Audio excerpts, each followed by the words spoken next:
오늘 같이 나눌 말씀은 로마서 5장의 말씀입니다. 로마서 5장 5절에서 8절까지 말씀입니다.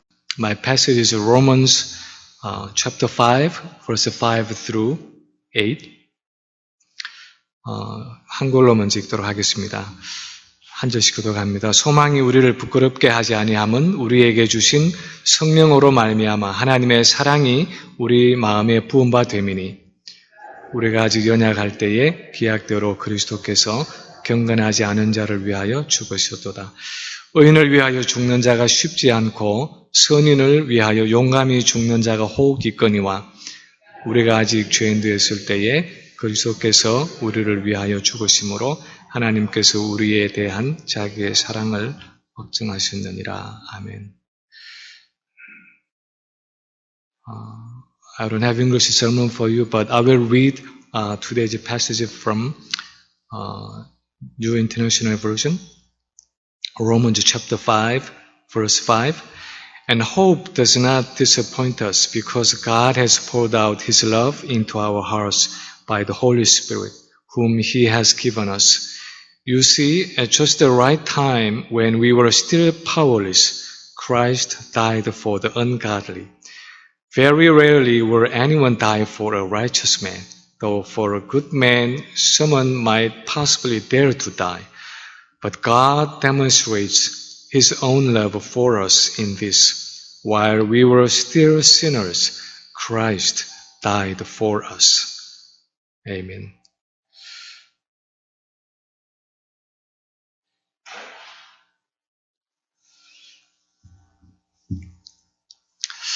여러분 아시는 것처럼 지난 주간에 제가 멕시코 몬테레이에 있는 교회에서 열린 시찰회를 다녀왔습니다. 그곳에 우리 시찰회 교회가 3개 있고 또 선교사님 한 분이 계시고 그래서 거기서 4분 또 여기에서 6교회 중에 5분이 가시고 이래서 9명이 멕시코에서 시찰회를 가졌습니다. 그동안에 제가 총회 때문에 LA는 몇 번 다녀온 적이 있는데 해외로 그러니까 미국에 있으면서 미국 바깥으로 나가본 것은 이번이 처음이었습니다. 어쩌다 보니까 미국 촌놈이 되어서 비행기를 탈 때마다 늘 제 마음에는 아주 불안한 마음이 있습니다. 미리 체크인을 해서 보딩 패스도 다 프린트아웃을 했고, 그리고 필요하다는 여권도 다 챙겨서 집어넣었고, 다 필요한 거는 다 가지고 가는 것 같은데, 공연히 염려가 되고, 왠지 모르게 마음이 불안해지는 것을 떨칠 수가 없었습니다. 혹시 내가 중요한 거 빠뜨린 거 없을까? 그런 생각도 들고요. 혹시 공항에 가서 수속을 하는데 잘못해서 내가 이거 실수하는 거는 아닐까? 그런 마음도 있고요. 심하게는 내가 이거 어떻게 하다가 오늘 비행기를 못 타고 또 집으로 돌아오는 건 아니야? 이런 생각들이 막 들면서 불안한 마음이 떠나지를 않았습니다. 내가 목적지에 가기 위한 비행기 티켓도 가지고 있고 수속에 필요한 여권도 다 가지고 있고 가방 속에 제가 이상한 물건을 넣은 것도 아니고 다 규정대로 물건을 넣고 가고 또 그리고 제가 무슨 영어를 그렇게 못하는 것도 아닌데 왜 비행기를 탈 때마다 저는 그런 마음의 불안을 떨칠 수 없는지 저도 이해할 수가 없습니다. 그런데 어쩌면 우리 신앙생활에도 그런 부분이 있을는지 모르겠습니다. 내가 천국에 갈 것이라는 사실을 내가 알고 있고 마침내 내가 하나님의 영광을 보게 될 것이다 하는 것도 알고 있습니다. 우리가 설교에서 나눈 것처럼 내게 닥쳐오는 여러 환난들을 통해서 하나님께서 내 믿음을 연단하시고 더 예수님을 닮은 사람으로 만들어 가시고 그리고 마지막에 하나님의 선하신 뜻을 이룰 것이라는 것을 머리로는 아는데 이상한 것은 그 모든 것을 다 아는 것 같은데 막상 내게 어떤 환난이나 역경이 닥쳐오면 본문에서 바울이 말하는 것처럼 기뻐하고 즐거워하는 일이 그렇게 쉽지 않다는 것입니다. 바울은 내가 환난 중에도 즐거워하나니 그렇게 고백을 하고 있는데 나는 환난 중에서 즐거워하는 일이 잘 안 될 뿐 아니라 환난이 닥쳐오면 우선 마음이 무겁고 마음이 눌리고 스트레스를 받는 그런 때가 많다는 것입니다. 왜 그렇습니까? 바울은 오늘 본문에서 우리가 믿음으로 의롭다함을 받은 사람으로서 장래의 소망을 어떻게 좀 더 확실하게 붙들고 살아갈 수 있는가? 어떻게 하면 환난과 역경이 다가올 때에 그냥 머릿속으로만 아는 것이 아니라 정말 마음으로부터 기뻐하면서 하나님이 주신 그 소망을 붙잡고 마지막까지 이 광야와 같은 삶을 살아갈 수 있는가 하는 그것을 오늘 본문에서 말씀을 해주고 있습니다. 그래서 오늘 본문을 몇 가지로 나누어서 살피면요. 첫 번째는 우리의 소망은 우리가 하나님께로부터 받은 그 소망은 하나님의 사랑에 대한 확신으로 지속된다고 말하고 있습니다. 우리가 어떤 소망을 하나님께로부터 받았든지 간에 그 소망이 환난 속에서도 역경 속에서도 어려움 속에서도 흔들리지 않고 계속 지속되려면 하나님의 사랑에 대한 확신이 필요하다 그렇게 말씀하고 있습니다. 5절에 보면 이렇게 기록을 합니다. 소망이 우리를 부끄럽게 하지 아니함은 우리에게 주신 성령으로 말미암아 하나님의 사랑이 우리 마음에 부은 바 됨이니. 우리에게 주신 그 소망이 지속되게 하는 하나님의 한 방법은 우리 안에 성령을 주시고 그 성령을 통해서 하나님의 사랑을 우리 마음에 부어주신다는 것입니다. 오순절에 오신 그 성령이 하시는 역할은 그냥 지식으로는 알 수 없는, 그냥 머리를 가지고는 도저히 깨달을 수 없는 그 하나님의 사랑을 우리가 진정으로 알게 하는 것입니다. 정말 그 하나님의 사랑이 내 마음으로부터 깨달아지도록 그 하나님의 사랑을 영적으로 이해하도록 해주는 역할을 성령께서 하신다는 것입니다. 그래서 고린도전서 2장 9절 이하에 보면 이렇게 말씀하고 있습니다. 기록된 바 하나님이 자기를 사랑하는 자들을 위하여 예비하신 모든 것은 눈으로 보지 못하고 귀로 듣지 못하고 사람의 마음으로 생각하지도 못하였다 함과 같으니라. 오직 하나님이 성령으로 이것을 우리에게 보이셨으니 성령은 모든 것 곧 하나님의 깊은 것까지도 통달하시느니라. 눈으로 보지 못하고 귀로 들을 수도 없고 머리와 마음으로 생각할 수 없는 그 하나님의 사랑을 오직 성령으로 우리에게 보이셨다 하는 것입니다. 우리가 흔들림이 없이 환난과 어떤 고통과 고난 속에서도 끝까지 하나님 나라의 소망을 지속하는 비결은 성령을 통해서 하나님의 사랑을 진정으로 깨닫는 것입니다. 그 사랑이 어떤 사랑인지 진정으로 아는 것입니다. 바울이 에베소서에서 표현한 것처럼 그 사랑의 넓이와 길이와 높이와 깊이를 아는 것입니다. 그때 하나님께로부터 온 우리의 소망이 헛되지 않은 줄을 알고 끝까지 그것을 붙잡을 수 있게 된다는 것입니다. 지난 주일에 우리가 설교 중에 리차드 세실이 어린 소년이었을 때에 읍내에서 밤 늦은 시간까지 아버지가 내가 볼일을 다 보고 올 테니까 이 건물 앞에 이 문 밑에 기다리고 있어.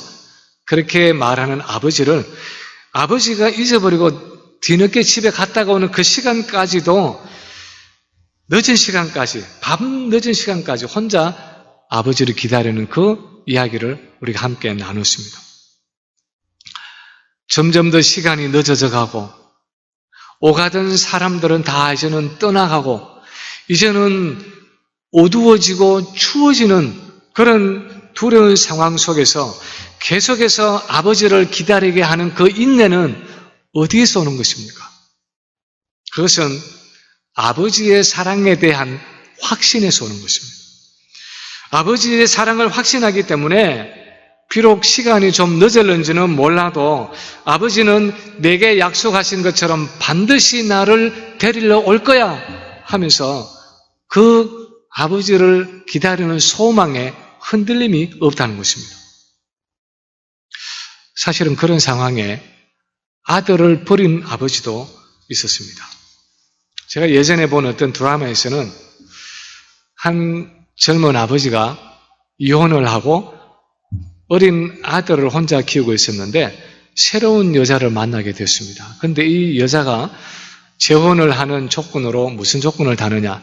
그 아이는 데리고 오면 같이 살 수 없으니까 같이 살려면 아이 없이 와라. 그렇게 조건을 붙였습니다.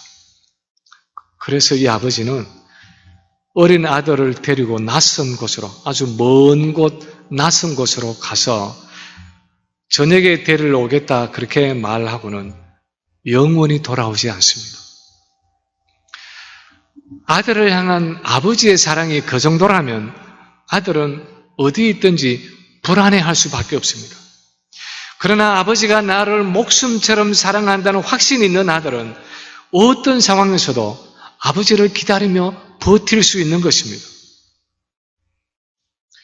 그러므로 그리스도 안에서 내가 가지고 있는 이 소망이 정말 확고한 소망인지 아니면 헛된 소망인지를 알 수 있는 그런 방법, 내가 정말 이 소망을 마지막까지 붙잡을 수 있는가 하는 것은 우리에게 그 소망을 주신 하나님의 사랑에 대한 확신 여부에 달려있는 것입니다.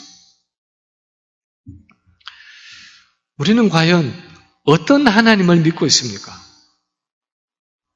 여러분은 어떤 하나님을 믿고 있습니까? 내가 믿고 있는 그 하나님은 정말 나를 사랑하는 분입니까? 우리는 정말 내가 믿는 그 하나님의 사랑에 대해서 흔들림이 없는 확신을 가지고 있습니까?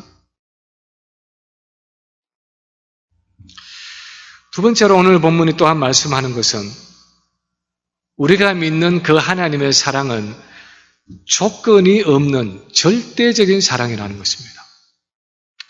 우리가 믿는 그 하나님의 사랑은 아무런 조건이 없는 절대적인 사랑이라는 것입니다. 세상에는 많은 종류의 사랑이 있습니다. 그 여러 종류의 사랑을 표현하기 위해서 우리 신약 성경에 기록된 헬라어에는 여러 다른 단어를 써서 그 사랑을 표현하고 있습니다.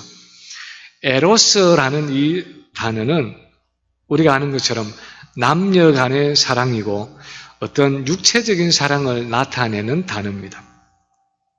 우리가 사는 이 필라델피아라는 지명이 나온 필레오라는 단어는 친구 간의 사랑을 나타내는 단어입니다. 스텔고라는 이 단어는 부모와 자식의 사랑이나 아니면 가족 간의 사랑을 나타내는 단어입니다. 그런데 이런 사랑의 공통적인 것은 대체로 주고받는 사랑이라는 것입니다. 주는 만큼 받는 사랑이라는 것입니다. 내가 주어야 받을 수 있는 사랑이라는 것입니다. 남녀 간의 사랑은 더더욱이 그렇습니다. 아무리 평생을 살을 썩고 살아온 부부라고 해도 한쪽에서 마음이 돌아서 버리면 언제 그랬느냐는 듯이 남이 되고 맙니다. 그래서 부부는 돌아서면 남이다 하는 말도 있습니다. 부모의 사랑은 좀 낫다고 할 수 있습니다. 어머니의 사랑은 아낌없이 주는 사랑이라고 합니다. 위대한 사랑입니다. 내 속에서 나온 자식을 위해서는 목숨까지도 줄 수 있는 아주 희생적인 사랑이 어머니의 사랑입니다. 그렇지만 부모의 사랑도 한계가 있습니다. 만약에 자식이 부모를 부모로 인정하지 않고 아저씨 누구세요? 아줌마 누구예요? 이런 식으로 부모를 대하고 있고 그 부모를 원수처럼 미워하고 거역한다면 그런 자녀를 위해서 목숨을 내어줄 수 있는 부모는 거의 없습니다. 그런데 오늘 본문에서 기록하고 있는 이 하나님의 사랑은 아주 독특한 사랑입니다. 헬라어로 아가페라는 단어를 쓰고 있는 이 하나님의 사랑은 우리가 일반적으로 보는, 우리가 주변에서 보고 듣는 주고받는 사랑이 아닙니다. 네가 이만큼 주어야 나도 이만큼 줄 거야 하는 그런 조건적인 사랑이 아니라는 것입니다. 이 하나님의 사랑의 독특한 성격을 강조하기 위해서 오늘 본문이 반복해서 쓰고 있는 한 구절이 있습니다. 그것은 6절에 우리가 아직 연약할 때에 하는 구절이고 그것을 조금 다른 의미로 8절에서는 우리가 아직 죄인 되었을 때에 하고 표현하고 있고 10절에서는 그것을 또 달리 표현해서 우리가 원수 되었을 때에 하고 표현하고 있습니다. 이 세 구절이 공통적으로 표현하려고 애를 쓰는 것은 우리가 범죄해서 하나님과 원수되어 있었을 때에 아직도 연약해서 하나님을 사랑할 수 있는 능력조차도 없었을 때 하나님을 알기는커녕 하나님을 사랑할 수 있는 능력도 없었을 그때에 하나님이 일방적으로 우리를 사랑하셨다는 것입니다. 이 사랑은 우리가 하나님을 알거나 사랑하기도 전에 먼저 시작된 사랑이었고 우리가 한 일과는 전혀 상관이 없는 조건 없는 사랑이었다는 것입니다. 우리가 하나님의 약속을 바라보고 그 약속하신 것을 반드시 우리에게 주실 것이라는 그 소망을 지속하는 일에 있어서 실패하는 이유 중에 하나는 하나님의 사랑을 마치 우리 인간의 사랑처럼 조건적으로 생각하기 때문입니다. 내가 무엇을 해야 하나님이 나를 사랑하신다고 생각합니다. 내가 성경을 많이 읽어야 하고 내가 기도를 많이 해야 하고 내가 헌금도 많이 하고 내가 봉사도 열심히 해야 하나님이 나를 사랑하신다고 생각합니다. 우리는 어려서부터 그렇게 이 세뇌를 받아왔습니다. 부모님의 사랑을 얻는 길은 주로 그런 방식이었습니다. 공부를 열심히 하고 청소를 열심히 하고 무슨 피아노를 열심히 하고 무엇을 열심히 하면 착하다 그러면서 머리를 쓰다듬어 주고 나를 사랑한다는 그런 표현을 해주는 그런 조건적인 사랑의 문화 속에서 우리가 살아왔습니다. 그래서 하나님의 사랑도 내가 그런 식으로 얻어낸다고 생각을 할 때가 참 많습니다. 우리는 성경을 많이 읽고 묵상해야 하고 바쁜 생활 중에서도 시간을 내어서 기도를 해야 하고 또 우리의 물질을 인색함이 없이 하나님께 드려야 합니다. 우리의 힘이 남아있을 동안에 최선을 다해서 하나님을 섬기고 또 교회를 위해서 봉사해야 합니다. 그것이 하나님의 사랑을 풍성하게 누리는 한 방법입니다. 그러나 우리가 반드시 기억해야 할 것은 우리가 성경을 읽고 기도를 하고 봉사를 하고 무슨 헌금을 하는 그런 것들이 하나님의 사랑을 얻어내기 위한 수단이 아니라는 것입니다. 내가 하나님의 사랑을 확보해 놓기 위한 어떤 투자가 아니라는 것입니다. 내가 이렇게 하면 이만큼 하면 하나님이 나를 사랑해 주실 거야 하면서 그렇게 하나님의 사랑을 내가 끌어내기 위한 수단이 아니라는 것입니다. 그것은 우리에게 이미 주어진 그 무조건적이고 절대적인 하나님의 사랑에 대한 반응이고 감사이고 보답일 뿐입니다. 성경이 가르치는 하나님의 사랑은 우리가 무엇을 하기도 전에 이미 일방적으로 시작됐다는 것입니다. 그것은 부모의 사랑과도 다르고 연인 간의 사랑과도 다르고 심지어는 부부 간의 사랑과도 다르다는 것입니다. 당신은 사랑받기 위하여 태어난 사람 하는 그 복음성 중에서 태초부터 시작된 하나님의 사랑은 하는 그 가사가 있는 것처럼 우리를 향하신 그 하나님의 사랑은 우리가 하나님을 위해서 무엇을 하기도 전에 창세 전부터 시작되었다는 것입니다. 그리고 하나님은 우리가 무엇을 하지 못할 때도 여전히 우리를 사랑하신다는 것입니다. 때로는 성경을 보지 못하고, 때로는 기도를 하지 못하고, 때로는 헌금을 하지 못하고, 때로는 봉사를 하지 못해도 하나님은 여전히 우리를 사랑하신다는 것입니다. 우리를 향한 그 하나님의 사랑에는 변함이 없다는 것입니다. 제가 아는 어떤 분에게 이런 간증을 들었습니다. 오랫동안 키워온 그 강아지가, 집에서 키우는 강아지가 이제는 늙어서 눈이 보이지 않고 이제는 귀가 들리지 않게 되었습니다.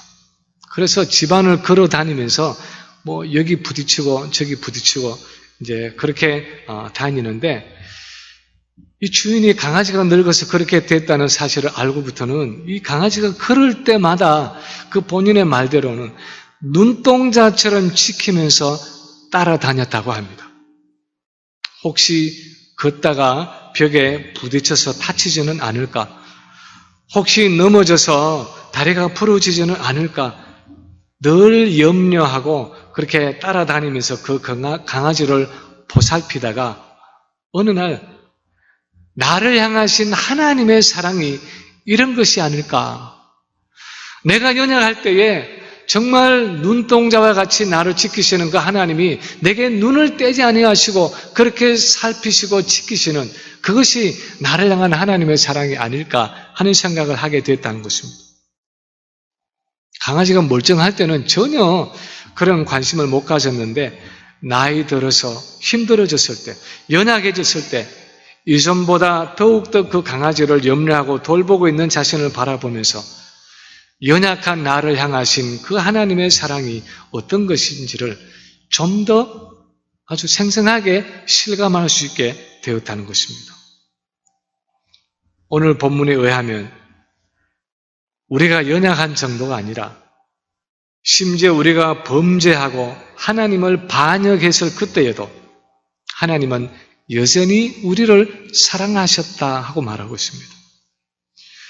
우리는 하나님을 배반해서 떠나 있었는데도 하나님은 여전히 우리를 떠나지 아니하시고 사랑으로 우리를 기다려 오셨다는 것입니다. 사실 우리는 이런 하나님의 사랑을 믿기 어려워합니다. 어떻게 그런 사랑이 있을 수 있을까? 그렇게 생각합니다. 어떻게 그렇게 내가 하는 것과는 전혀 상관이 없는, 조건 없는 사랑이 있을 수 있느냐고 묻습니다. 그런 사랑이 과연 가능하냐고 묻습니다. 그런데 성경이 가르치는 것은 그것이 바로 하나님의 사랑이라는 것입니다. 아니, 좀 더 정확하게 말하면 하나님은 바로 그 사랑 자체라는 것입니다. 그분 자신이 바로 이런 사랑의 원천이라는 것입니다. 그래서 그분에게는 얼마든지 이런 사랑이 가능하다는 것입니다. 사람들은 불타오르는 태양을 바라보면서 궁금해합니다. 저 태양에 어떻게 불이 붙었기에, 그 태양이라는 그 가스 덩어리에 어떻게 불이 붙었기에 저 불이 꺼지지 않고 저렇게 뜨겁게 천년만년을 탈 수 있는 것일까? 그런데 엄밀하게 말하면 태양에 불이 붙은 것이 아니라 태양 자체가 그 뜨거운 불길을 끊임없이 뿜어내고 있는, 끊임없이 만들어내고 있는 그런 이 광채입니다. 태양은 그 이글거리는 뜨거운 불의 근원이라고 말할 수 있습니다. 하나님도 마찬가지입니다. 하나님은 단순히 사랑의 성품을 가지신 것이 아니라 하나님은 단순히 많은 속성 중에서 사랑이라는 속성을 가지고 있는 분이 아니라 그분 자신이 바로 사랑이라는 것입니다. 그분은 사랑의 근원이 되시고 그분은 사랑의 원천이 되시는 분입니다. 그래서 그렇게 조건 없는 절대적인 사랑을 우리에게 쏟아 부으실 수 있다는 것입니다. 제가 비행기를 탈 때마다 느끼는 그 불안함처럼 우리 안에 있는 알지 못하는 그 불안함의 근원이 무엇입니까? 내가 천국에서 반드시 하나님의 영광을 보리라는 소망이 있다고 말하면서도 내게 여전히 염려와 불안함이 남아있는 이유가 무엇입니까? 하나님의 사랑이 어떤 사랑인지를 아직도 제대로 알지 못하고 있기 때문입니다. 하나님의 사랑은 조건이 없고 무한하고 절대적인 사랑이라는 이 사실을 머리로는 이해를 하지만 마음으로부터 받아들이지 못하고 있기 때문입니다. 여전히 인간적인 사랑의 개념, 인간적인 사랑의 잣대를 가지고 하나님의 사랑을 이해하려고 하기 때문입니다. 그래서 내가 혹시 무엇을 잘못하거나 실수하면 하나님이 내게 최선이 아니라 최선을 주려고 기다리고 있다가 내가 조금 잘못했으니까 너는 최선 안 돼, 차선이야. 그렇게 하면서 내게 최선을 주지 않을 수도 있다는 불안함이 우리에게 남아있는 경우가 있습니다. 나의 부족함 때문에, 나의 연약함 때문에 하나님이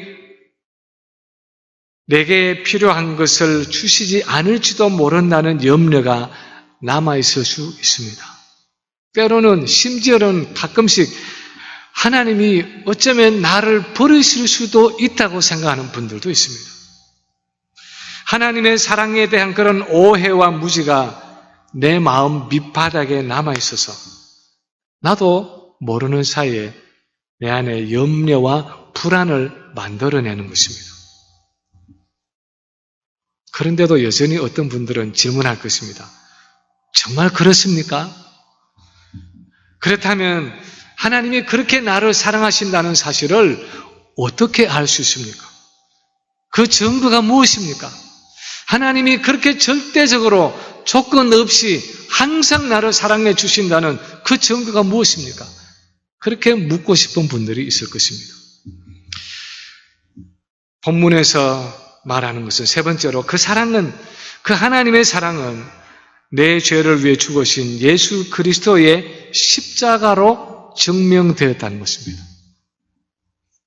나를 위해서 십자가에 죽으신 그 예수님의 십자가 위에 나를 향한 그 하나님의 사랑이 나타났다는 것입니다.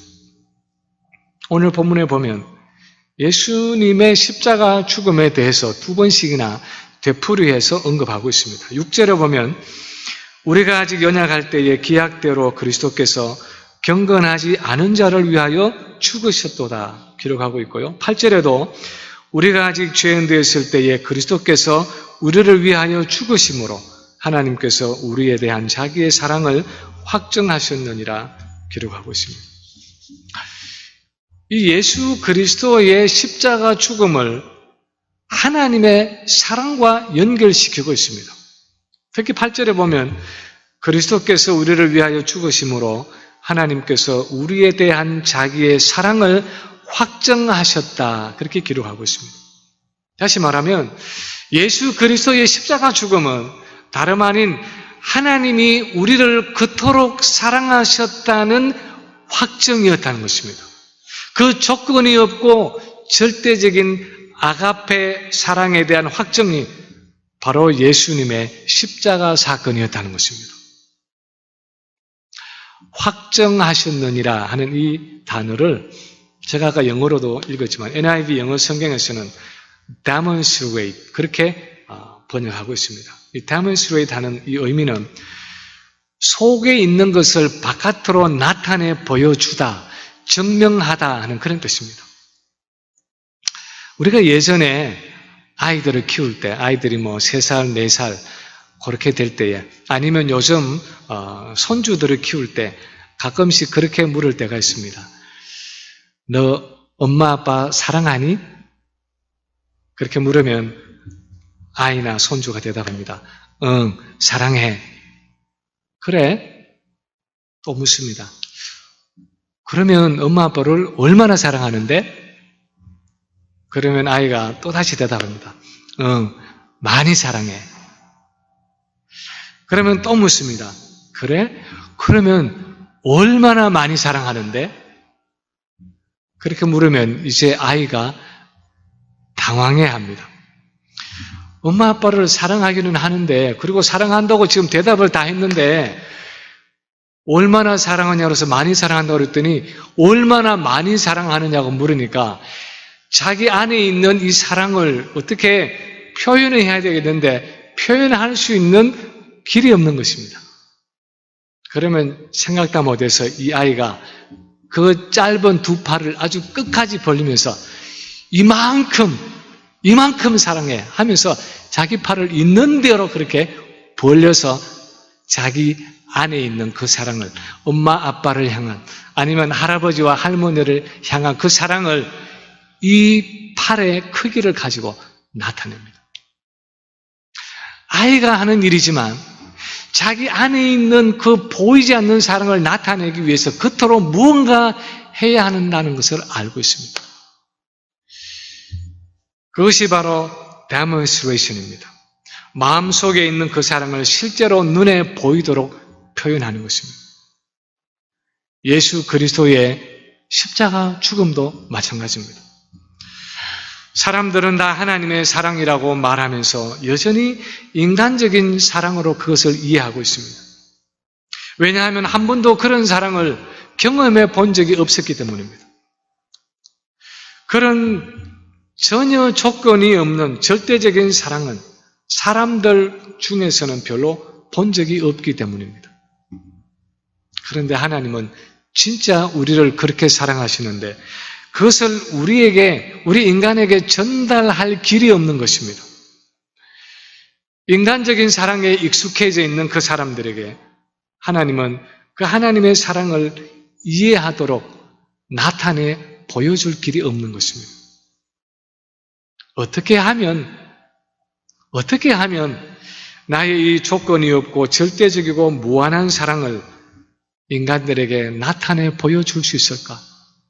어떻게 하면은 이 사랑을 나타내어서 죄인들이 이제는 나에게 마음을 열고 나아오도록 할 수 있을까 하는 것이 하나님이 가지신 한 고민이었습니다.